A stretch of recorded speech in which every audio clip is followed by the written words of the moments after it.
ቅዱስ ጳውሎስ ሐዋርያና የልዑል አምላክ ባሪያ ሆኗል። አምላክ ማለት ገዢ የሚል ትርጉም ነው ያለው። አምልኮ ማለት መገዛት ማለት ነው። ረጅም ጉዞ እንደሚጓዝ ጌታ ኢየሱስን ተስፋ እንደሚያደርግ የሚቀጥለውን ሕይወት እንደሚጠብቅ ከሚከብረው ጌታ ወይም ደግሞ ከከበረው ጌታ ጋር አብሮ እንደሚከብር ለሚያስብ ለሚያምንና ለሚጠብቅ ሰው በጣም አስፈላጊ ነገር ነው። አንዴ እግዚአብሔር የሆነ ሰው እንደው በሆነ ነገር እግዚአብሔር መሆኑ ሊቀር ይችላል፣ ሊቀር አይችልም። አሁንም ይሄ ሕይወት ይሄ አሁን እዚህ ያለንበት ሕይወትና ህብረት ከጌታችን ከኢየሱስ ክርስቶስ መምጣት ከሱ ከምንቀበለው በፊቱ ከሚሆንልን ነገር በታች ከሆነ በእውነት ብዙ ድካም ይኖረዋል። ስለዚህ የኢየሱስ ክርስቶስ መምጣት ዓላማ ማዳን ነው፣ ፍርድ አይደለም። በሌላ ቋንቋ የዘላለም ሕይወት ነው፣ ሞት አይደለም። በሌላ ቋንቋ በእርሱ የሚያምን ይድናል። ይድናል ማለት አይጠፋም ማለት ነው። ከእውነት ጋር መተባበር ያለብን፣ ከጽድቅ ጋር መተባበር ያለብን የተቀበልነውን በጌታ ጸጋ የተቀበልነውን ሕይወት ከዘላለም ክብር ጋር እንድንቀዳጀው። ጳውሎስና ቲቶ እንግዲህ በመንፈስ እንደወለደው እውነተኛ ልጄ ይለዋል። ስለዚህ እንደ አባትና ልጅ አብረው የሆኑበት አግባብ፣ አብረው የተጠመዱበት አግባብ፣ አብረው የሚያገለግሉበት አግባብ በሃይማኖት ህብረት ነው። ከጌታ ከኢየሱስ ክርስቶስ ጸጋና ምሕረት ሰላምም ይሁን ይላል።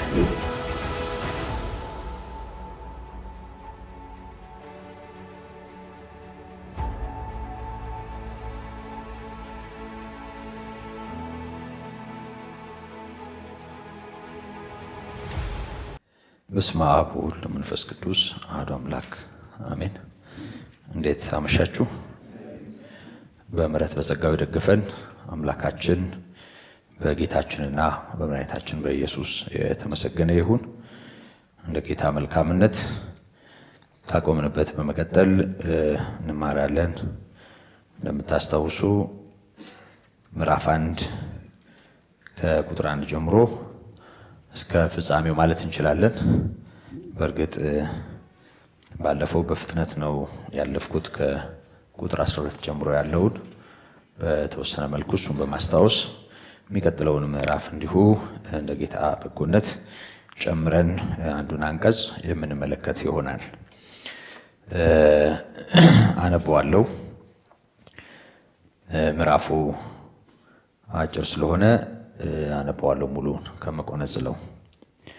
የእግዚአብሔር ባሪያና የኢየሱስ ክርስቶስ ሐዋርያ የሆነ ጳውሎስ በእግዚአብሔር አብ ለተመረጡት እምነትም እንዲሆንላቸው በዘላለም ሕይወት ተስፋ እንደ አምልኮት ያለውን እውነት እንዲያውቁ የተላከ፣ ስለዚህ ሕይወት የማይዋሽ እግዚአብሔር ከዘላለም ዘመናት በፊት ተስፋን ሰጠ።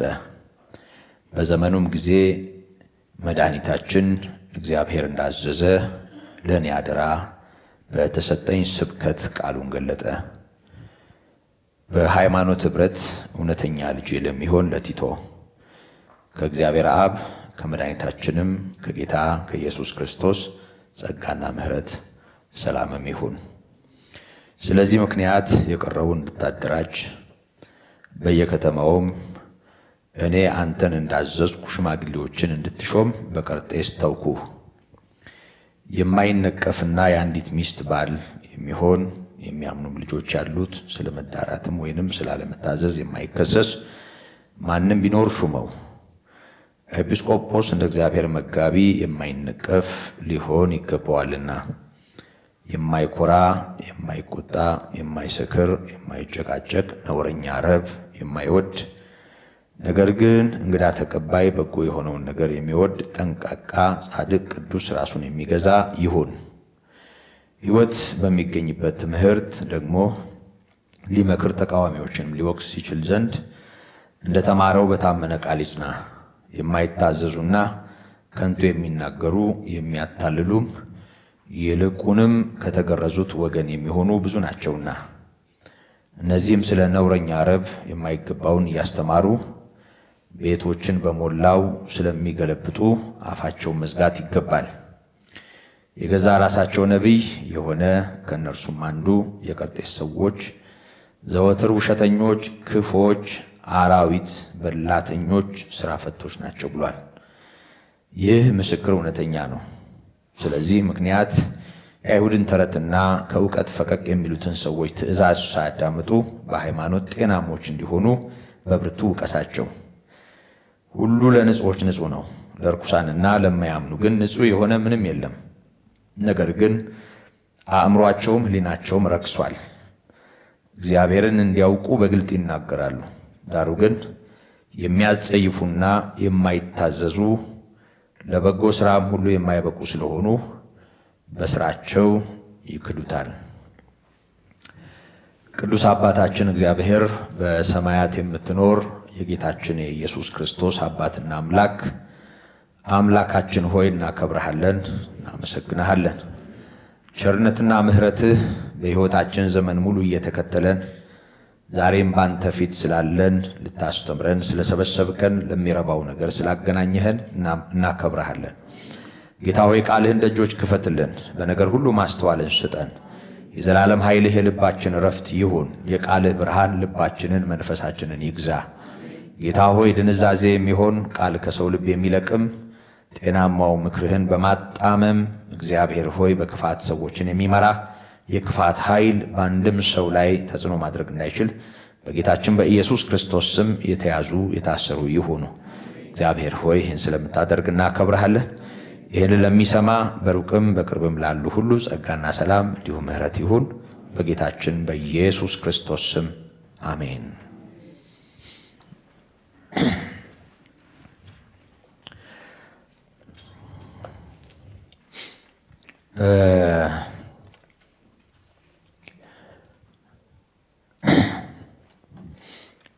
እንግዲህ ባለፈው በነበረን ጊዜ አሁን ሳነበው እንዳስታወስኩት ብዙውን ክፍል ተመልክተነዋል።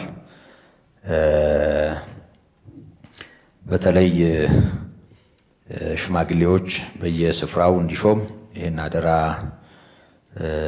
ማለቱንና ከዚህ ጋራ ሽማግሌዎች ምን አይነት የሕይወት አቋም ሊኖራቸው እንደሚገባ ከመሰከረ በኋላ በተለይ ሐሰተኛ የሆኑ መምህራን፣ ሐሰተኛ የሆኑ አገልጋዮች፣ በተለይም ደግሞ ከተገረዙት ወገን የሆኑ ከአይሁድ የሆኑ ሰዎች በመካከላቸው ስለነበሩ በዚህ ጉዳይ ላይ ማስጠንቀቂያ ይሰጣል። እነዚህ ሰዎች በተመለከተ እነዚህ ሰዎች በከንቱን ነገር የሚናገሩ መሆናቸውን፣ አታላዮች መሆናቸውን፣ ከንቱ ነገርን የሚናገሩት ደግሞ የማይገባቸውን ረብ ወይም ደግሞ ጥቅም ለማግኘት በዓላማ መሆኑን ዝም ብሎ ከንቱ ሲል ዝም ብሎ ለፍላፊዎች ናቸው ብቻም ሳይሆን አስልተው የሰውን አእምሮ ማታለል በሚችሉበት ቅኝት ለፍላፊ የሆኑ ሰዎች መሆናቸውን፣ እነዚህም ወገናቸው ከአይሁድ ወገን መሆናቸውን ይነግረናል። እነዚህ ሰዎች ይህንን የሚያደርጉት ነውረኛ ረብ ወይም ደግሞ የማይገባቸውን ጥቅም ለመሰብሰብ መሆኑን፣ እንግዲህ ለማይገባ ጥቅም ትምህርትን ማጣመም ወይም ደግሞ አታላይ የሆኑ ንግግሮችን መናገር የሚችሉ ሰዎች ናቸው። የማይገባውን እየተናገሩና እያስተማሩ ቤቶችን በሞላው ይገለብጣሉ ነው የሚለው። ቤቶችን መገልበጥ ማለት የሌላውን ኑሮና ሕይወት በሚያውክ ሁኔታ የሰዎችን ንብረት፣ የሰዎችን ገንዘብ፣ የሰዎችን አንዳንድ ነገሮች የራስ ለማድረግ የሚያስችል የሰላ አቋም ያላቸው ሰዎች መሆናቸውን ያስገነዝበናል። ምክንያቱም ነውረኛ ረብ ፍለጋ ነው ይሄንን የሚያደርጉት ካለ ነውረኛ ረብ ፍለጋ በብልሃት የተፈጠረ ትምህርት አላቸው ማለት ነው። እነዚህ ደግሞ ከተገረዙት ወገን ናቸው። ማለትም ከአይሁድ እምነት ወደ ክርስትናው የመጡና የተቀላቀሉ ናቸው። ግን ያው ይዘውት የመጡት ክፋታቸው አልታሸም፣ አልተለወጠም፣ አልተገራም። ስለዚህ ባሉበት ሁኔታ የሚኖሩና በተንኮል የሚሰሩ ሰዎች ናቸው እና እነዚህን ሰዎች በተመለከተ ኤፒሜኔዲስ የሚባል ፈላስፋ የተናገረውን ስሙን ሳይጠቅስ አንድ የራሳቸው ነቢይ እንዲህ ብሎ ተናግሮ ነበር። የሰውየው ንግግር ልክ ነው ብሎ ጳውሎስ ይሄንን ያጸድቃል። የገዛ ራሳቸው ነቢይ ስለነሱ የተናገረው ነገር የቀርጤስ ሰዎች በአጠቃላይ ቀርጤስ በሚባለው ደሴት ላይ የሚኖሩ ሰዎች ዘወትር ውሸተኞች ናቸው። ውሸታም ይሄ ዝም ብሎ ሲባርቅባቸው የሚዋሹ ሳይሆኑ ውሸት ባህሪያቸው ሆኗል። ዘወትር የሚዋሹ ሁልጊዜ በውሸት የሚኖሩ ሰዎች ናቸው እና ክፉዎች ናቸው ይላቸዋል። መልካም ነገር የሌላቸው መሆናቸውን፣ ክፋት የሞላባቸው መሆናቸውን ይናገራል። በላተኞች ማለት ሆዳሞች ማለት ነው። እንደው ሆዳም የሚለው ቃል ዝም ብሎ ገንዘብ ማነው እንጀራ ከመጉረስ ወይም ደግሞ ጥግብ እስኪሉ ከመብላት ጋር እንደማይያያዝ የሚገባን ይመስለኛል። ሆዳምነት ያው አልጠግባይነት ነው። ሰው ሆዳም ነው ሲባል ብዙ ይበላል ማለት ሳይሆን ያው አግበስባሽ ነው፣ የማይጠግብ ማንነት አለው ማለት ነው። እና እንደዚህ አይነት ሰው ያው ጎተራው ስለማይሞላ ሆዳምነቱ አግበስባሽ ስለሚያደርገው አላግባብ ለማትረፍ ብዙ ይለፈልፋል፣ ብዙ ተንኮል ይኖረዋል። እና እነዚህ ሰዎች በላተኛ በመሆናቸው ይታወቃሉ። እንግዲህ በላተኝነትን በቁሙ ካየነው ያው ለመብል ብሎ ብዙ ነገር ማድረግ ነው። በመሰረቱ መብል ብዙ ሰው ይታልላል። ታውቃላችሁ፣ በሀገራችን አብረን በልተን አብረን ጠጥተን በጣም ትልቅ ነገር ነው። በመልካምም በመልካም ባልሆነው መንገድ መሐላችን ጭምር አላውቅም። ከተማው ሰው እንኳን እንደዛ የሚል አይመስለኝም። እጅህ ይጣለኝ፣ እጇ ይጣለኝ፣ እጃቸው ይጣለኝ ይላሉ እና በልቼ ማለት ነው። እና ማዕድ የሚኖረውን ቦታ ነው የሚያሳየው። ከዛ ባሻገር ግን በአንዳንድ ቦታዎች ሰዎች እንደው ተንኮል ማሰራት ሲፈልጉ ሰዎችን በጣም ማጥገብና ማስከር እንደ አንድ ትልቅ ነገር ነው የሚቆጠረው። እና ብዙ ጊዜ ይሄ ከጉቦ ጋር ከሆነ ከማይገባ ትርፍ ጋር የተያያዙ ከተንኮል ጋር የተያያዙ ዱለታዎች ብዙ ጊዜ በምግብ ዙሪያ ይሆናሉ። እና በቁሙም ካየነው መቼም ለመብል ብሎ ለእንጀራ ብሎ ረጅም ርቀት የሚጓዝ የሌላውን ጤናማ ሕይወት እስከማወክ የደረሰ ማንነት ያለውንም ሰው ያው ሆዳም ማለት ምንም የሚያስከፋ አይመስለኝም። ያው ሆዳም ነው፣ ስለ ሆዱ ሲል ብዙ ነገር ያደርጋል ሊባል ይችላል። ግን ሆዳምነት በቁሙ እንደው ዝም ብሎ መብል ብቻ አይደለም። በቁሙ አሁን አንዳንድ ሰዎች እንደው እንጀራዬን ሲሉ በዕለት የሚበላውን እንጀራዬን ማለታቸው አይደለም አይደል? እንዳለ በሕይወታቸው እንጀራ ብለው ለሚያስቡት ኑሮ ብለው ለሚያስቡት በኑሯቸው ውስጥ ለሚፈልጉት ነገር የሚያደርጉትን ነገር ነው እንጀራ የሚሉት። ስለዚህ በላተኞች የሚለው ቃል ያው ለገንዘብ ወይም ደግሞ ትርፍ ለማግኘት ወይም ደግሞ የራሳቸውን ሕይወት ለማደራጀት በሌሎች ሰዎች ሕይወት ውስጥ የሚያደርጉት ነገር ነው። የሚገርመው ነገር እነዚህ ስራ ፈቶች ናቸው እና ስራ ፈቶች ናቸው። ያ የራሳቸው ነቢይ ነው ይህንን የተናገረው ጳውሎስ ወይም ደግሞ የዚህ መልእክት ጸሐፊ ልክ ነው፣ እሱ እንደዚህ ያለው ትክክል ነበር በማለት ትክክለኛ ምስክርነት ወይም ደግሞ እንደ ትንቢት የሚቆጠር ባህሪያቸውን ገላጭ የሆነ ንግግር መሆኑን መናገሩን እናስታውሳለን። ስለዚህ ስራ ፈትነት፣ ስራ መስራት አለመቻል በጤናማ መንገድ ያው ሰው ባይሰራም ይኖራል አይደል? መኖር ምንም ስራ የሌላቸው ሰዎች ከኖሩ በህይወት የሚኖሩት ሳይበሉ ነው። ምንም ይሁን መብሉ ከየትም ይምጣ ብቻ ተበልቶ ነው የሚኖረው አይደል? አዎ። እና ስራ ሳይሰሩ ወይም ደግሞ ስራን ለመስራት ፈቃደኛ ሳይሆኑ ግን መብላት ግዴታ ሆኖ መብላት ካለ አንዳንዴ ሰው ያው ለማኖር በሚያስችል ሁኔታ እንግዲህ ከቤተሰቡም በዙሪያውም ካለውም የተሻለ ነገር ሊኖር ይችላል። ግን ከዛ ውጭ አድርገን ስናስበው እርግጠኝነት ስራ ፈትነት ካለ ያው ገቢ የለም ማለት ነው። ያ ከሌለ ደግሞ ስንፍናና አስቡ፣ ለመብላት ያለ ፍላጎት ስንፍናና፣ ለመበልጸግ ያለ ፍላጎት ስንፍናና፣ የሆነ ነገር ለማግኘት የሚደረግ ፍላጎት በምን በኩል ነው የሚታረቁት? በምን በኩል ነው የሚስማሙት? በማታለል ነው የሚሆነው፣ በማጭበርበር ነው የሚሆነው። ምንም ጥርጥር የለውም። ሰው ጤናማ የሆነውን ነገር መስራት ካልቻለ፣ ማድረግ ካልቻለ፣ ስራ ፈት ከሆነ ያው ሳይወድ በግዱ መኖር የሚባል ነገር ስላለ ኑሮ ራሱ ወሽካታ ሊያደርገው ይችላል። ኑሮ ራሱ ለፍላፊ ሊያደርገው ይችላል። እና ነውረኛ ረብ የሚወዱ ለፍላፊዎች ነው የሚለው። ስለዚህ ስንፍና ካለ ስንፍናን ተከትሎ እነዚህ ሁሉ ነገሮች ሊኖሩ ይችላሉ። ሕይወት እስካለ ድረስ ሰው በጽድቅ የሚሆን በአመፃ በዛ መንገድ ራሱን መጥቀም ይኖርበታል። ራሱን ለመጥቀም ደግሞ አጓጉል የሆነ መንገድ ይሄዳል ማለት ነው። ስለዚህ ጤናማ አይደሉም። ባጭሩ የቀርጤስ ሰዎች ጤናማ ሰዎች አይደሉም። እና ይሄ ቀድሞ ከ600 ዓመት በፊት ኤፒሜኔዲስ በሚባለው በእነሱ ፈላስፋ የተነገረ ነው። ጳውሎስም ልክ ነው፣ የእነዚህ ሰዎች ልክ አይደሉም እያለ ነው ያለው። እና በእነዚህ ሰዎች መካከል ሰው ይሾማል። አዎ። በእነዚህ ሰዎች መካከል አገልጋይ ይኖራል። አዎ። አገልግሎትና አገልጋይ ያው ሰው ተመርጦ ጸባይ ታይቶ ጥሩ ጥሩ ለሆኑ ማህበሮች፣ ጥሩ ጥሩ ለሆኑ ጉባኤያት፣ ጥሩ ጥሩ ለሆኑ ሰዎች አይደለም የተጠራ ነው። ሲጀመር ይህ ዓለም ክፉ ነው። በዓለም ያለው ሁሉ በክፋት ያለ ነው ይታወቃል። በወንጌል እውነትና በቃሉ ብርሃን ታስታውሳላችሁ አይደል? ጴጥሮስ ያየውን ሸማ የቆርኔሌዎስ ቤተሰቦች ወደሱ ከመምጣታቸው በፊት ወይም እሱ የላካቸው ሰዎች ወደሱ ከመምጣታቸው በፊት ጴጥሮስ ተንበርክኮ ሲጸልይ በአራት አቅጣጫ የተያዘ ሸማ ወደሱ መጣ እና በዛ ሸማ ላይ በእነሱ ባህል በአይሁድ ባህል ሊበሏቸው የማይችሏቸው የማይበሉ እንስሳት እዛ ላይ ተጭነው ነበር እና ደጋግሞ አሳየው እንደዚህ ዝቅ እያደረገ አሳየው እና እነዚህን አርደህ ብላ ሲለው ጴጥሮስ ቀፈፈው እና እኔ እኮ የረከሰ ነገር በልቼ አላውቅም እንዴት ይሆናል አለ እና ደጋግሞ ያንን ራእይ ያሳየው እግዚአብሔር የቀደሰውን አንተ አታርክሰው በማለት ተናገረው። ከዛ በኋላ 3 ጊዜ ያ ነገር ከታየው በኋላ ተጠቅሎ ወደ ላይ ሲሄድ አየ። ከዛ በኋላ ምን ይሆን ያየሁት ብሎ ከደርቡ ይህን እያሰላሰለ ሲወርድ ቆርኔሌዎስ የላካቸው ሰዎች በር ላይ ሲያንኳኩ ተገኙ እና ተልከው መምጣታቸውን ተናግረው ከጴጥሮስ ጋር ተገናኙ እና ያየው ራእይ ከምን ጋር ህልም አይደለም፣ ተኝቶ አይደለም ያየው። እንደው ምግብ እስኪያዘጋጁለት ድረስ ከፍታ ላይ ወጥቶ ለመጸለይ ራሱን ሲያዘጋጅ ነው የተገለጠለት ራእይ ነው። ስለዚህ ሲወርድ እነማን እንደጠበቁት ስናይ ያው የያዘው ሰይፍ ምንድነው? በሰይፍህ አርደህ ብላ አይደለም ያለው፣ በሰይፍህ አርደህ ብላ ነው ያለው። እና ሰይፍ ምን ማለት ነው? ሰይፍ ከእግዚአብሔር ቃል ጋር አያይዘን ስናየው ደጋግመን እዛ ዕብራውያን ምዕራፍ 4 ከቁጥር 12 ቀጥሎ ያለውን ማየት እንችላለን። እንደገና ኤፌሶን ምዕራፍ 6 ላይ ማየት እንችላለን። የመንፈስ ሰይፍ የእግዚአብሔር ቃል ነው እና የእግዚአብሔር ቃል ሆዳሙን፣ የእግዚአብሔር ቃል ለፍላፊውን፣ የእግዚአብሔር ቃል በነገር ገቢውን፣ የእግዚአብሔር ቃል የሰው ትዳር የሰው ኑሮ ገልባጩን፣ የእግዚአብሔር ቃል የአራዊት የተባሉትን ክፉ የተባሉትን ሰዎች ይገራል፣ ይሰራል። ቃሉ ስልጣን አለ።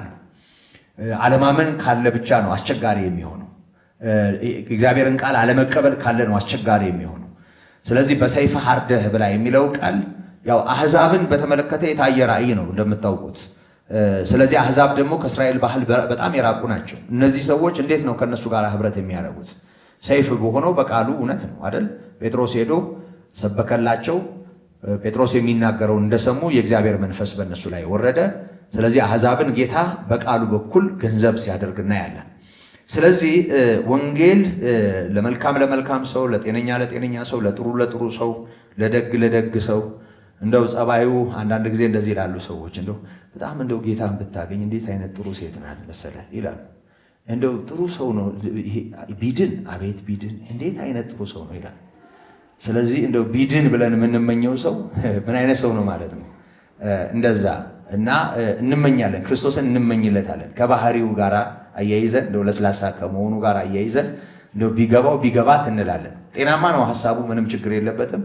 ግን ወንጌል ለወልጋዳውስ ለጠማማውስ በጣም በቃ ይሄ ምንም ከምኑ የተጣላ የሚባል አለ አይደል? ዝም ብሎ ባዶ የሆነ ሰው፣ አስቸጋሪ የሆነ ሰው ለእንዲህ አይነቱ ሰው ወንጌል እንዴት ነው የሚታየው?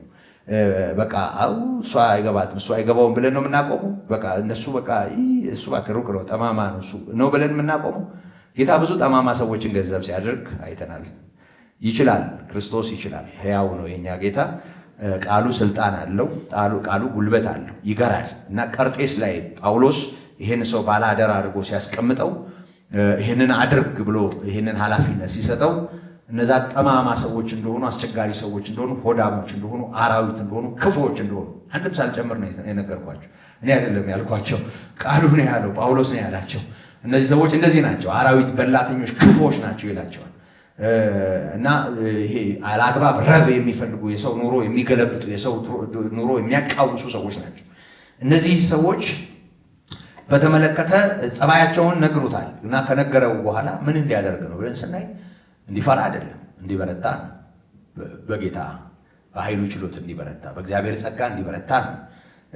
ስለዚህ ከቁጥር 11 ጀምሮ ሰዎችን ሁሉ የሚያድን የእግዚአብሔር ጸጋ ተገልጧል ይላል ምዕራፍ 2 ቁጥር 11 ላይ። ስለዚህ በእግዚአብሔር ጸጋ ቆሞ በቤተ ክርስቲያን ይህንን ስራ እንዲሰራ አደራ እያለው ነው። እውነታውን አውቆ ታዲያ ዝም ብሎ የማይገምተው የማይጠብቀው ነገር ገጥሞት ከሚደነግጥ ጌታም እንደሱ ያደርግ ነበር።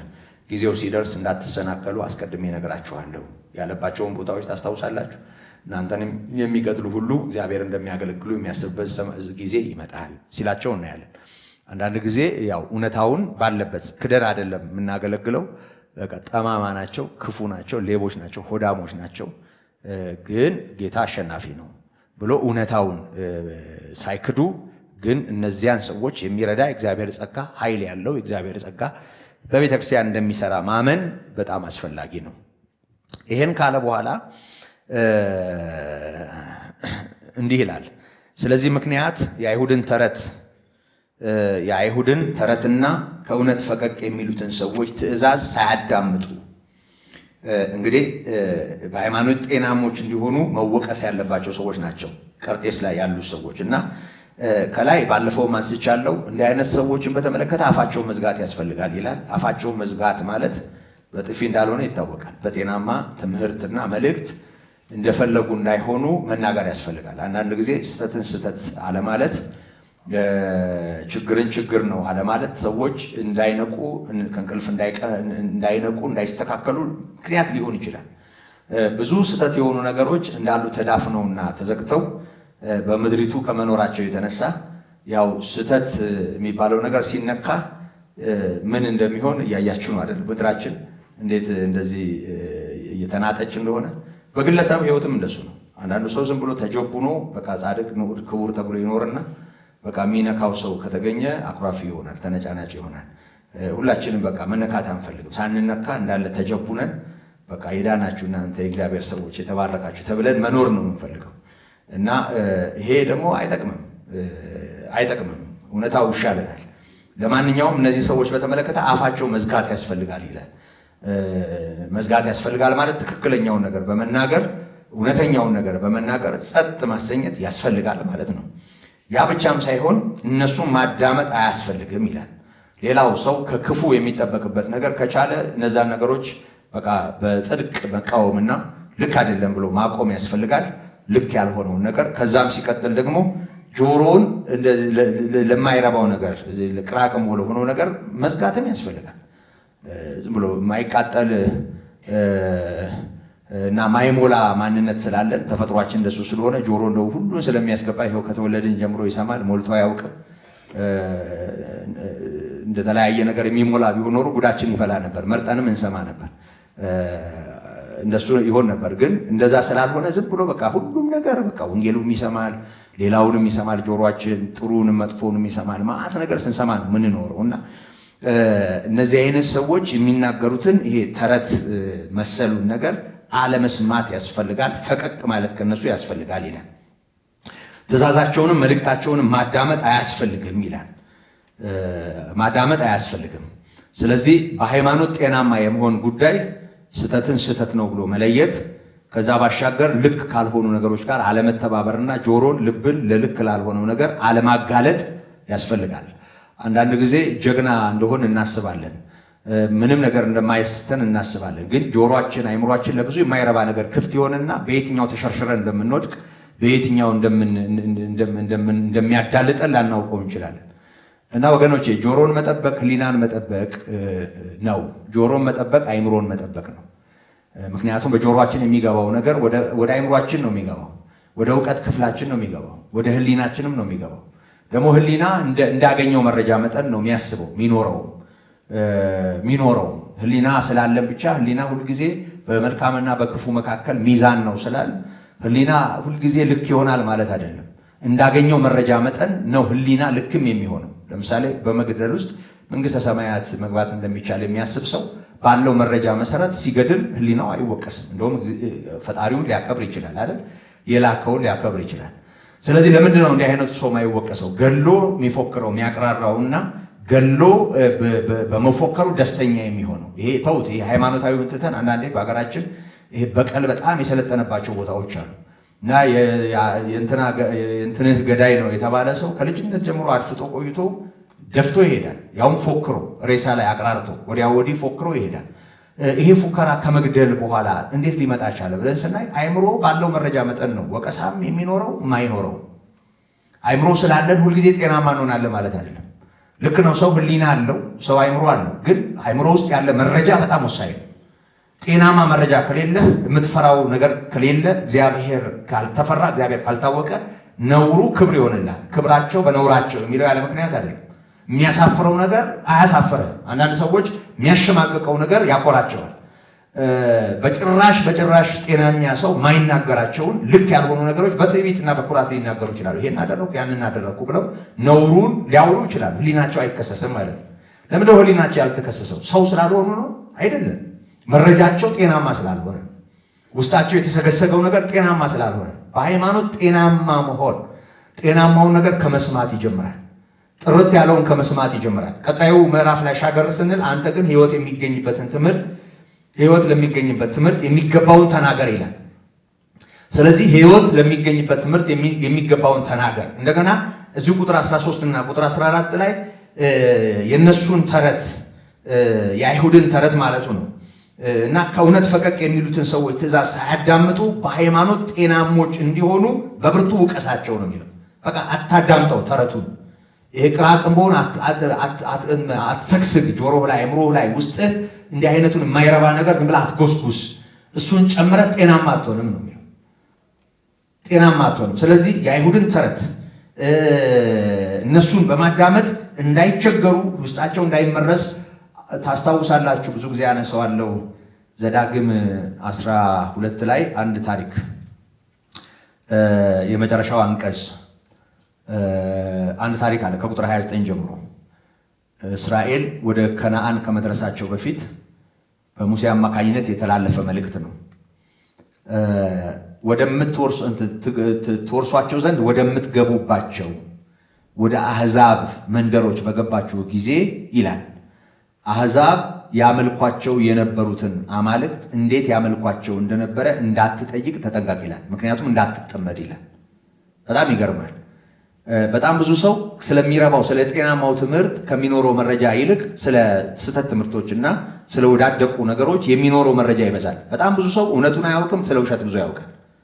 ስለሚያድነው አያውቅም፣ ስለማያድነው ብዙ ያውቃል። ስለሚጠቅመው አያውቅም፣ ስለማይጠቅመው ብዙ ሰምቷል። በጣም ከዚህም ቃርሞ ዝም ብሎ በቃ ሲቀባጥር የምንሰማው ሰው አለ። ግን ቁጭ ብሎ ወደ ውስጡ የሰረጸ ለመዳኑ የሚሆን ለራሱ ፈውስ የሚሆን የረባ ነገር ላይኖረው ይችላል። እና እንዳትጠይቅ ተጠንቀቃል። አማልክቶቻቸውን እንዴት ያመልካሉ ብለህ እንዳትጠይቅ ተጠንቀቅ፣ ምክንያቱም እንዳትጠመድ ይልና እነሱ ይላል ለአማልክቶቻቸው ወንዶችና ሴቶች ልጆቻቸውን በእሳት አቃጥለዋል። አንተ ግን ለአምላክ ለእግዚአብሔር እንዲህ እንዳታደርግ ተጠንቀቅ ይላል። ማንሳት የፈለኩት ነገር ምንድን ነው? እነዚህ አሕዛብ አማልክቶቻቸውን እንዴት እንደሚያመልኩ እንዳታውቅ ተጠንቀቅ ነው የሚለው። ያ ማለት ምንድን ነው? ከእስራኤል ውጪ የሆኑቱ ጣዖት አምላኪዎች አምልኮ ስርዓታቸው ምን ይመስላል ብለህ እሱን ለማጥናት እሱን ለማወቅ እሱን በቃ ለማግበስበስ አትሞክር፣ ተጠንቀቅ። ምክንያቱም በአምልኳቸው ስህተት አለ። ስህተታቸው ሊጋባብህ ይችላል፣ ሊቀላቀል ይችላል፣ በአንተ አምልኮ ውስጥ ሊደባለቅ ይችላል። እንደ ምሳሌ እንግዲህ ይሄ መጽሐፍ ተጽፎ ተቀምጦ ነው አይደል የወፍታሔ ልጁን ያረደው አይደል ነው።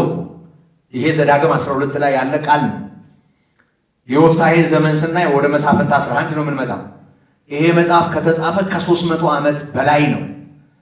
የወፍታሔና ልጁ ሜዳ ላይ ወድቀው ሲላቀሱ ተው፣ መጽሐፍም አይፈቅደውም። ይሄ እኮ የአሕዛብ ጠባይ ነው፣ እግዚአብሔር ሰው እንዲቃጠልለት አይፈልግም፣ ይሄ የጣዖት አምልኮ ልማድ ነው አላለም አንድም ሰው። ያ ሁሉ ከበረው ጠፍጣፊ ዙሪያው በቃ የሱን ድል ለማዳመቅ የተሰበሰበው የካህናት ወገን ጠቅላላ መጽሐፍ ጠቅሶ እንዲህ ነው አላለው።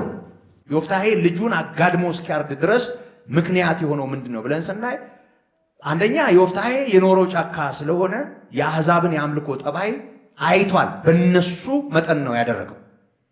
ሁለተኛ ነገር ደግሞ እሱን ማረም የሚችል ሰው ደግሞ የለም። እዚህ ድል ነው ብሎ የወፍታሔን ድል ለማዳመቅ የተሰበሰበው ሕዝብ ከበሮ ከመጠፍጠፍ ከመዝለል ያለፈ ተው ማለት የሚችል አይደለም። የካህናት ወገኖች እነዚያ ሁሉ የብሉይ ኪዳን ወይም ደግሞ የዛ ሕዝብ አለቆች አንዳቸውም ይሄን ጥቅስ ጠቅሰው የወፍታሔን ማሳረፍ ልጅቷንም ከመታረድ ማዳን አልቻሉም። እንደ ምሳሌ ነው ማነሳ እና በጣም ብዙ ሰው ይሄ በጣም ገዝፎና ጎልቶ ምሳሌ እንዲሆን ሆኖ በቅዱሳት መጽሐፍት ውስጥ የተጻፈው እውነት ስለሆነ ነው እናነሳው። በጣም ብዙ ሰው ስለ ክርስቶስ ካለው ነገር በላይ ስለሌላው ያለው ነገር ይበዛል። ስለሚያድነው ካለው ነገር በላይ ስለማይጠቅመው ያለው ነገር ይበዛል። በቅዱሱ የእግዚአብሔር ቃል ላይ ከተጻፈው በላይ ሌላው ነገር በጣም ይበዛል። ብዙ መረጃዎች ነው ያሉን በዓለም ላይ አውሩ ብንባል ስለ እያንዳንዱ ቤተ እምነት ችግር የምንለፈልፈው የምናወራው በጣም ብዙ ነገር አለ። ነከሌ ኑፋቂያቸው ይሄ ነው፣ ነከሌ ኑፋቂያቸው ይሄ ነው፣ ነከሌ ችግራቸው ነው፣ ነከሌ ችግራቸው።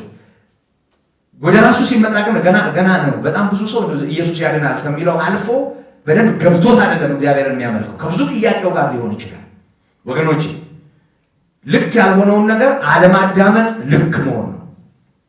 ጆሮውን ወይም ልቡና ወይም አይምሮን ለማንም ዝም ብሎ ለሚወረወር ነገር ማጋለጥ ለስህተትና ለውድቀት ያጋልጣል። ስለዚህ ወገኖቼ ጤናማውን ነገር መስማት የሚጠቅመውን ያህል ጤናማ ያልሆነውን ነገር ማዳመጥም ይጎዳል። ከዚህ የተነሳ እንዳትጠይቅ ተጠንቀቅ ማለቱን እናስታውሳለን። አሁንም ከእውነት ፈቀቅ የሚሉትን ሰዎች ትእዛዝ ሳያዳምጡ ከእውነት ፈቀቅ ያሉ ሰዎች መደመጥ የለባቸው። ትእዛዝ አላቸው እኮ እነሱም እንዳቅማቸው። እነሱም እኮ ትምህርት አላቸው። እውነት የሌላቸው ሰዎች ትምህርት የሌላቸው እንዳይመስል። ትምህርቱ ትክክል አይደለም እንጂ ትምህርት አላቸው። ወሬው ትክክል አይደለም እንጂ ወሬ አላቸው። ንግግር እኮ አላቸው። ከእውነት ፈቀቅ ያሉ ሰዎችን ማዳመጥ አይገባም ነው የሚለው። ስለዚህ ሳያዳምጡ ጤናሞች እንዲሆኑ በሃይማኖት ጤናሞች እንዲሆኑ በብርቱ ውቀሳቸው። ይወቀሱ በብርቱ። እንደዚህ ብለህ ለስለስ አድርገህ እንደው አገም ጠቀም እያረክ እንደው እባክህ እንደዚህ ቢሆን ምናምን እያልክ ያለሳለስክ ነገር አይደለም። በቃ በብርቱ ወቀሳ የሚያስፈልገው መወቀስ አለበት። ተግሳጽ የሚያስፈልገው መገሰጽ አለበት። ዘለፋ የሚያስፈልገው መዘለፍ አለበት። ሰው ምንም እኮ አይደለም። እኛ አክብረ ነው እዛ ከሚንጨረጨር የእግዚአብሔር ጸጋ ጎሎት ብዙ ነገር ከሚጎዳው በእግዚአብሔር ፊት ከሚዋረድ ተነቅፎ ተነክቶ ቢነቃ ከእንቅልፉ ቢነቃ ነው የሚሻል። ስለዚህ ወገኖቼ ይሄንን ይለዋል። በብርቱ ውቀሳቸው፣ አባብላቸው አይደለም እያለ ያለ። ቀርጤስ ሰዎች ሆዳም ስለሆኑ እንዳይበሉ አይደለም እያለ ያለ። ተጠንቀቃቸው፣ እነዚህ ክፉዎች ናቸው። እንደው በእነሱ መካከል አገልግሎት በዘዴ ነው፣ በዘዴ በሲስተም ነው። ዝም ብሎ በቃ መናገር ያስበላል አይደለም እያለ ያለ። በላቸው፣ ንገራቸው። ምክንያቱም ይህንን የሚሰሙ ሰዎች ይጠመዳሉ። እንዳይጠመዱ ልትነግራቸው ይገባል እያሉ ነው ያለው። ሁሉ ለንጹሖች ንጹሕ ነው አለ። ሁሉ ለንጹሖች ንጹሕ ነው፣ ለርኩሳንና ለማያምኑ ግን ንጹሕ የሆነ ምንም የለም ይላል። ሁሉ ለንጹሐን ንጹሕ ነው። ንጹሕ ሕሊና ላላቸው ሰዎች፣ ከእርኩሰት ከአመፃ ላመለጡ ሰዎች እና ለሚያምኑ ሰዎች ማመን አንድ ጉዳይ ነው። ከእምነት የተነሳ ደግሞ በእግዚአብሔር ጸጋ መንጻትና መቀደስ ደግሞ ሌላው ጉዳይ ነው። የነፃ ማንነት ላላቸው ሰዎች፣ እርኩሳን ላልሆኑ ሰዎች፣ ለሚያምኑ ሰዎች ማለት ነው። በሌላ ቋንቋ ሁሉ ንጹሕ ነው። በመሰረቱ በጣም ብዙ ነገር እርኩስም ንጹሕም የሚሆነው ከህሊና አኳያ። አሁን እያወራ እየተናገረ እየመሰከረ ወይም ደግሞ እየነገረን ያለው በቀጣዮቹ ቁጥሮች ውስጥ ወይም በቀጣዩ ቁጥር ውስጥ እንደምናየው ስለ ሰው ህሊና። ህሊናን በተመለከተ ባለፈው ዝም ብዬ ነው ጠቆም አድርጌ ያለፍኩት። ጉዳዩ ከመብል ጋር የተያያዘ ቢሆንም ጳውሎስ በሮሜ ምዕራፍ 14 ላይ ያለው ነገር አንድ የሚያስተምረን ነገር አለ። ከቁጥር 21 ጀምሮ ያለውን ላንብበው። ስጋን አለመብላት ወይንንም አለመጠጣት ወንድምህንም የሚሰናከልበትን አለማድረግ መልካም ነው አለ። ሮሜ ትዝ የሚላችሁ ይመስለኛል። ብርቶች አሉ፣ ሁሉ ልንበላ ተፈቅዶልናል፣ ባትብላት ባትንካ መያዝ የለብንም የሚሉ አሉ። ደግሞ ደካሞች አሉ እና ደካሞቹ አትክልት ይበላሉ ይላል። ጎመን ይወዳሉ፣ ሰላጣ ይወዳሉ።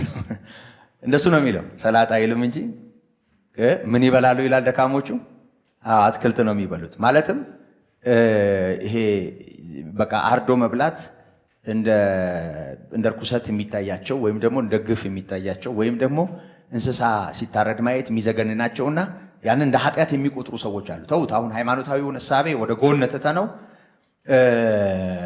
በዚህ መልኩ ህሊናቸው ነፃ የማይሆኑ ሰዎች አሉ እና ይፈራረዳሉ። ግን በቅዱሳን መካከል መፈራረድ አለ። ስለዚህ የሚበላውን ይነቅፋል፣ የሚበላው ደግሞ የማይበላውን ይንቃል። ስለዚህ ነፃነት አለኝ የሚለው ሰው የሚንቅ ነው። አይ አረክሰኛል ብሎ የሚጠነቀቀው ሰው ደግሞ የሚነቅፍ ነው፣ ይበላላል።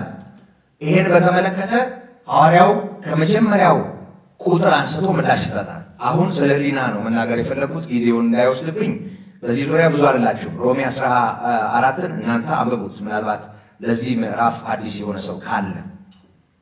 ለማንኛውም ስጋን አለመብላት ወይንንም አለመጠጣት ወንድምህ የሚሰናከልበትን አለማድረግ መልካም ነው ይላል። ለአንተ ያለህ እምነት በእግዚአብሔር ፊት ለራስህ ይሁንልህ ይላል። አንተ ያለህ እምነት በእግዚአብሔር ፊት ለራስህ ይሁንልህ። ይሄ ያው እንደምታውቁት ሁሉ ለሁሉ የሚሆን አይደለም። ለሁሉ የሚሆንና አንዳንዴ ለግል የሚሆን ነገር አንለይም። ለምሳሌ ከመብል ከመጠጥ ጋር የተያያዘው ነገር ከግለሰብ ሕሊና ጋር፣ ከግለሰብ እምነት ጋር፣ ከግለሰብ ግንዛቤና ነፃነት ጋር ሊገናኝ ይችላል። ከሁላችን ጋር የሚገናኘው መብል ጌታ ኢየሱስ ብቻ ነው። እሱ የሕይወት እንጀራ ነው። ሰው እሱን ካልበላ ስለሚሞት ይሄ የግል አይደለም፣ ይሄ የሁላችን ነው። የግል አይደለም ማለት ለሁሉ ሊነገረው ይገባል፣ ሁሉ ሊሰማው ይገባል። ግን አንተ የምትበላውን በተመለከተ ምርጫው ያልሆነ ሰው ይሄድ ግድ እኛ ጎመን የሚበላውን ሰው ስጋ የማስበላት ስጋ የሚበላውን ሰው ደግሞ ቬጅቴሪያን የማድረግ ተልእኮ የለን ማለት እንደሱ አይነት ተልእኮ አልተሰጠን። ቅጠል ብትበላ ያዋጣሃል፣ ከጤና አኳያ ሊሆን ይችላል። ከእምነት አኳያ ግን ይህን እንድንሰብክ አልተጠራን። ለማንኛውም ይኸውላችሁ ለአንተ ያለህ እምነት በእግዚአብሔር ፊት ለራስ ይሁንልህ ይላል። ለራስ የሚሆን አለ፣ ለሁላችን ደግሞ የሚሆን አለ።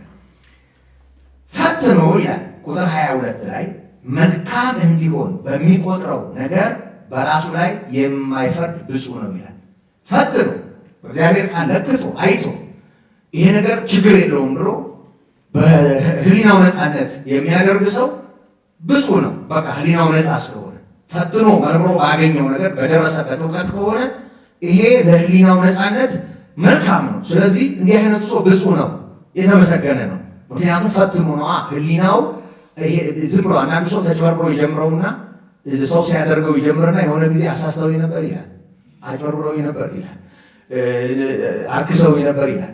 ምክንያቱም ፈትኖ አይደለም። አንድ አይነቱ ሰው ብሎ በቃ ነፃነት መስሎ ሲታየው የፈለገውን ይበላና ፈትኖን አውቆ ስላልሆነ ይሄ ነገር ኃጢአት ነው የሚል ቆሞ ሊገዝት እና ሊያስቆም የሚችል አንድ ሰው ፊት ለፊቱ ካለ 30 ጊዜ አማትቦ በቃ ተጨበርብሬ ተታልዬ ነው በቃ እነሱ ናቸው ናሚር። ከሕሊና አኳያ ከእውቀት ከግንዛቤ አኳያ ፈትኖ መልካም የሆነውን ነገር ለይቶ በዛ ጉዳይ ልቡ የማይፈርድበትና ሕሊናው የማይወቅሰው ሰው ብዙ ነው። የሚጠራጠረው ግን ሊበላ በእምነት ስላልሆነ ተኮንኗል። በእምነት ስላልሆነ ተኮንኗል ማለት ሕሊናው ይወቀሳል። በእውቀት ፈትኖ ስለማያደርገው ሕሊናው በእርሱ ላይ ይፈርዳል። ኩነኔ ማለት ፍርድ ማለት ተፈርዷል ማለት በዚህ ጉዳይ እግዚአብሔር ይፈርድበታል ማለት ሳይሆን የገዛ ሕሊናው ይፈርድበታል። ስለዚህ የገዛ ሕሊናው ስደተኛ ይሆናል ማለት ነው። ሰው የገዛ ድርጊቱ ስደተኛ ይሆናል። ስለዚህ ይህንንና በእምነት ያልሆነ ሁሉ ኃጢአት ነው ይላል። ከሕሊና አኳያ የተባለውን ለማስታወስ ብቻ ነው ወደዚህ ምዕራፍ የመጣው። ሕሊና ምን ማለት እንደሆነ በሰው ማንነት ውስጥ ሕሊና ቀላል አይደለም። ከዚህ የተነሳ ለእርኩሳን እና ለማያምኑ ሰዎች ምንም ንጹሕ የሆነ ነገር የለም። በእውነት አንዳንዴ ቆም ብለን ራሳችንን መርመር። ንጹሕ ነገር በሕይወታችን ከጠፋ ሁሉ ቆሻሻ ሆኖ ከታየን ምናልባት እኛ ቆሻሻ ሊሆን ይችላል። እግዚአብሔር እኮ ዛሬ በስራ ላይ የሌለ ይመስላችኋል? እግዚአብሔር ሰው የለም፣ ጤነኛ ሰው የለም። ሁሉ እርኩስ ነው፣ ሁሉ የቆሸሸ ነው፣ ሁሉ ከሃዲ ነው፣ ሁሉ ሌባ ነው፣ ሁሉ አመፀኛ ነው ይመስላችኋል? እንደዛ ከሆነ እኮ እግዚአብሔር እጁን አጣጥፎ ተቀምጦ ሰይጣን ብቻ ነው እየሰራ ያለው ማለት ነው። የእግዚአብሔር ቃል የነገረን አባቴ እስከ ዛሬ ይሰራል እኔም እሰራለሁ አይደል? ጌታ ኢየሱስ እንደሱ ነው ያለ። ጌታ ዛሬም ይሰራል። ምን ማለት ነው? በሌላ ቋንቋ ዛሬም ጤነኛ ሰዎች አሉ፣ ዛሬም መልካም ሰዎች አሉ፣ ዛሬም በመልካም ሕሊና የሚኖሩ ሰዎች አሉ። ምንም ቀርጤስ በክፉዎች የተሞላች ምድር ብትሆንም ከሕሊናቸው የተነሳ ብዙ ነገር የሚያረክሱ ሰዎች ቢኖሩባትም እግዚአብሔር ግን ሁልጊዜ መልካም። እዛ አካባቢ ያሉ ሰዎች ሕሊናቸው ስለቆሸሸ አስቸጋሪ ሰዎች ስለሆኑ ስለማያምኑና ርኩሳን ስለሆኑ በቃ ዓለም ጠቅላላ ጨለማ ነው ማለት አይደለም። ስለዚህ ወንጌል ለሚቀድሳቸው እውነት አርነት ለሚያወጣቸው ሰዎች ሕሊናቸው ነፃ ለሆነና ለሚያምኑ ሰዎች ለንጹሐን ንጹሕ ነው። ለእርኩሳንና ለማያምኑ ግን ንጹሕ የሆነ ነገር የለም። አንዳንዴ ሳር ቅጠሉ ረክሶ ከታየን ሕሊናችንን መፈተሽ ጥሩ ነው። ሁሉ እርኩስ ሆኖ ከታየን እይታችንን ማጥራት ጥሩ ነው። ይሄ ሌባ እናት ልጇን አታምንም እንደሚባለው አንዳንዴ የሰው አይምሮ ይቆሽሽና የሰው ልብ ይቆሽሽና የሰው መንፈስ ይረክስና በተለያየ ነገር ሁሉ እንደሱ እርኩስ ይመስለዋል። ሁሉም በጥርጣሬ ያያል ሰው። በጣም አደገኛ ነገር ነው። ባለፈው እንዳልነው የምናደርገው መነጽር እይታችን ላይ ተጽዕኖ እንደሚኖረው እንዲሁ ልክ ይሄ ያው ቀላል ምሳሌ እንዲሆነን ማለት ነው። ልክ እንደዚሁ ሁሉ ህሊና ውስጥ ያለ መዝገብ እይታችንን ጉዟችን ላይ በጣም በጣም በጣም ወሳኝ የሆነ ተጽዕኖ ይኖረዋል። ሁሉ ለንጹሖች ንጹሕ ነው፣ ለርኩሳንና ለማያምኑ ግን ንጹሕ የሆነ ምንም የለም። ነገር ግን አእምሯቸውም ህሊናቸውም ረክሷል ይላል። አእምሯቸውም ህሊናቸውም ረክሷል። አእምሮ ማለት ህሊና ማለት ምን ማለት እንደሆነ ባለፈው ነግሬያቸዋለሁ። እንደው ማስታወሻ ለምትይዙ ማብራሪያ መያዝ ትችላላችሁ። አእምሮ የአንድ ሰው ንቃተ ህሊና አካል ነው። አእምሮ የአንድ ሰው ንቃተ ህሊና አካል ነው። አእምሮ ስንል በመረዳቱ ትዝታን በመፍጠሩ ስሜትን በመረዳቱ በመፍቀዱና ወደፊት በመመልከቱ የሚገለጥ ነው። ሰው አእምሮ መረጃ ይኖረዋል። መረዳት ሰው ነገሮችን የሚረዳበት ማንነት ማለት ነው። የሚረዳበት ማንነት ብቻም ሳይሆን እንደገና የተረዳውን የሚያውቀውን የኖረውንም የሚያስታውስበት ትዝታ በሱ ውስጥ የሚፈጠርበት ስሜትን የሚረዳበት ወይም ደግሞ ፈቃዱ የሚኖርበት ወደፊት ነገሮችን የሚመለከትበት ማንነት አእምሮ ይባላል። እንስሶች አእምሮ የላቸውም ማለት እንደዚህ አይደሉም ማለት ነው። ዳዊት ልብ እንደሌላቸው እንደ ፈረሶችና እንደ በቅሎዎች አትሆኑ ይላል እና ፈረሶችና በቅሎዎች እንደዚህ ቢሰነጠቁ ልብ የሚባለው ደም የሚረጨው የሚቀበለው ክፍል የላቸው ማለት አይደለም። ግን ለባዊ አይደሉም፣ አእምሮ የላቸው እንደ ሰው አይደሉም ማለት ነው። ግልጽ ነው። ሌላ ዝርዝር ውስጥ አልገባም። ህሊናን በተመለከተ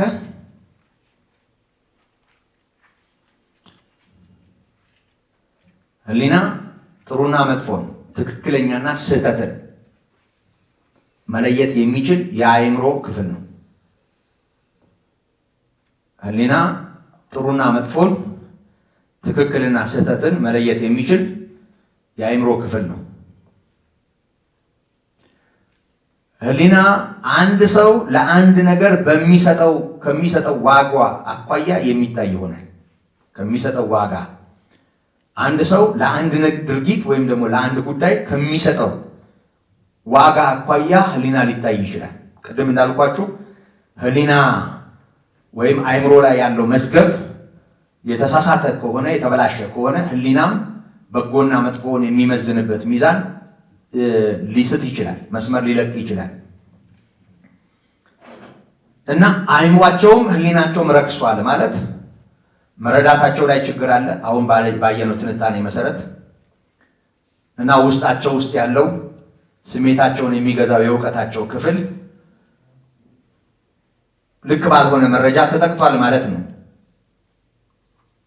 እና ወደፊትም አያዩ። የዕለት የዕለቱን ነው የሚያዩት። ጎዳሞች ናቸው፣ ክፎች ናቸው፣ በላተኞች ናቸው። አርቀው አያዩ። በእምነት የሚታየውን እግዚአብሔርን ተስፋ በማድረግ ውስጥ ያለውን ዘላቂ ነገር ማሰብ አይችሉም ማለት ነው። መረጃቸው፣ ግንዛቤያቸው ውስጥ ያለው ነገር በዚህ መጠን ችግር ገጥሞታል ማለት ነው። ስለዚህ ሁሉ ለንጹሖች ንጹሕ ነው፣ ለርኩሳንና ለማያምኑ ግን ንጹሕ የሆነ ነገር ምንም የሆነ ነገር የለም ይላል። ነገር ግን አእምሯቸውም ህሊናቸውም ረክሷል ይላል። አእምሯቸውም ረክሷል። ስለዚህ በቃ ልክ ባልሆነ ትምህርትና አስተሳሰብ የተሞላ አእምሮ ነው ያላቸው። እውቀታቸው ውስጥ ችግር አለ። እውቀታቸው ውስጥ ችግር ስላለ ህሊናቸውም እንዲሁ የረከሰ ነው። ስለዚህ ህሊናቸውም እርኩሰት አለበት። ቁጥር 16 ላይ እነዚህ ሰዎች ባመኑት መካከል ያሉ ከአይሁድ ወገን የሆኑ መሆናቸውን እንዳረሳ። ምክንያቱም ከላይ ጀምሮ እነዚህ ሰዎች በስም አይጠራቸው እንጂ ካመኑት ከተገረዙት ወገን የሆኑት ካመኑት የሚለውን ከተገረዙት ወገን የሆኑት ይላቸዋል። ስለዚህ በቅዱሳን መካከል ያሉ እዛ መሃል የተቀላቀሉ ሰዎች ናቸው እነዚህ ሰዎች እና እነዚህ ሰዎች እግዚአብሔርን እንደሚያውቁ በግልጥ ይናገራሉ። ግን ዕውቀታቸው ችግር ስላለበት አእምሯቸው ርኩስ ስለሆነ የሚያጸይፉ ናቸው። አይታዘዙ፣ ለበጎ ስራ የማይበቁ ናቸው። በሌላ ቋንቋ ምን ማለት ነው? እናምናለን ይበሉ እንጂ በስራቸው ይክዱታል።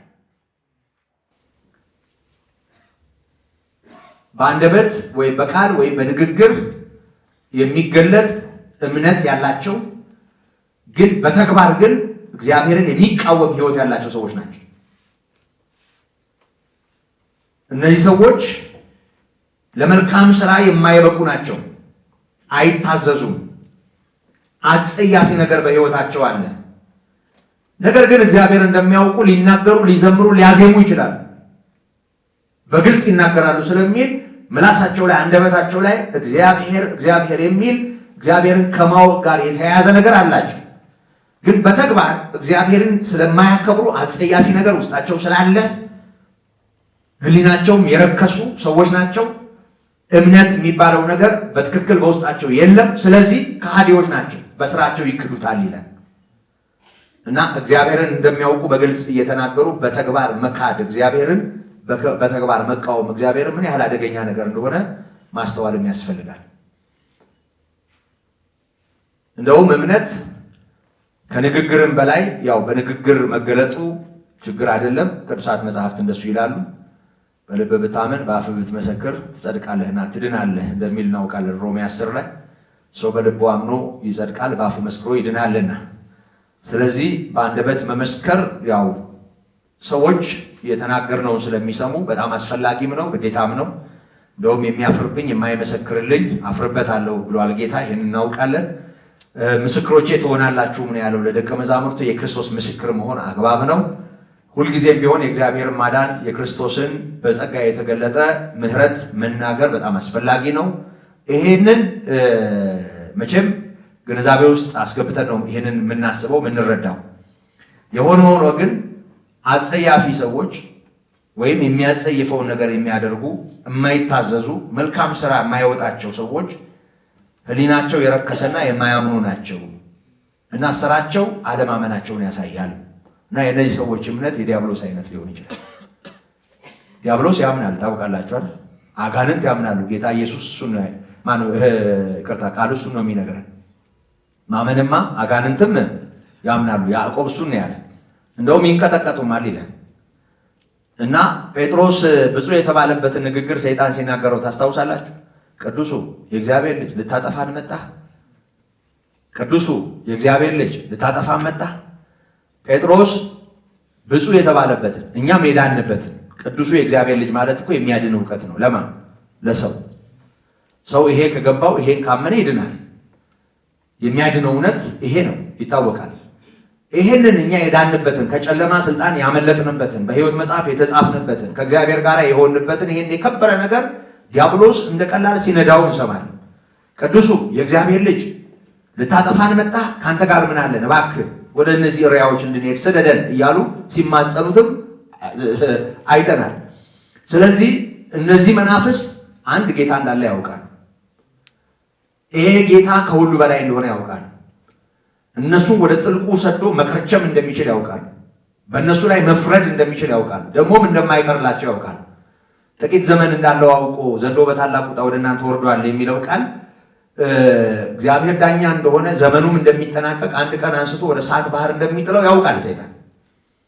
እና የኛ እውቀት ከሰይጣን ይለያል።